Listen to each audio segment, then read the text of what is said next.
आज से 39 साल कबल 12 अगस्त 81 को IBM ने पर्सनल कंप्यूटर के नाम से पहला ऐसा कंप्यूटर मार्केट में मुतारिफ करवाया था जो आज के तमाम मौजूदा पर्सनल कंप्यूटर्स का बाप है। मुझे याद है कि हमारे घर में पहला नया कंप्यूटर साल 2003 में आया था। उस वक्त हमारी खुशी दीदनी थी। कंप्यूटर बमुश्किल ही चलाना आता था और सारी तवज्जो बस गेम्स पर होती थी। कभी कोई इंटरनेट कार्ड इस्तेमाल करके ब्राउजिंग वगैरह कर लिया करते थे,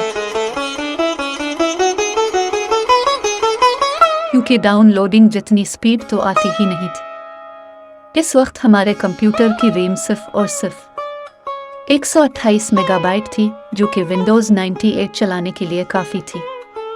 आज के दौर के हिसाब से देखें तो शायद 128 MB रैम का सोच कर ही अजीब लगे कि क्या रैम इतनी कम भी हो सकती है।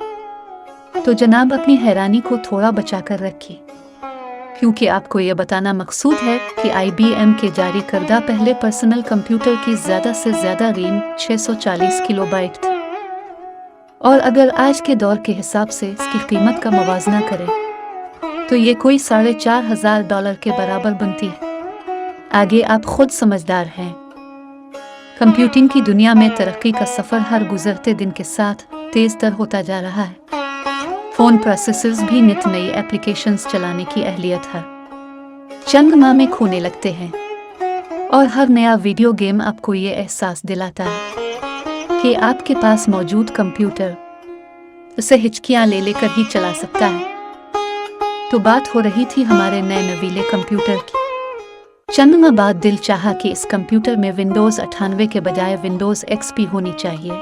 उसका पहला मरहला इसकी रैम 256 MB तक बढ़वाना था। वो भी करवा लिया तो मालूम हुआ कि बहुत से पसंदीदा गेम्स ऐसे हैं जो ग्राफिक्स कार्ड के बगैर नहीं चल सकते। कहा जाता है कि कंप्यूटर्स और कम्युनिकेशन की दौड़ में जीत कम्युनिकेशन की हुई है।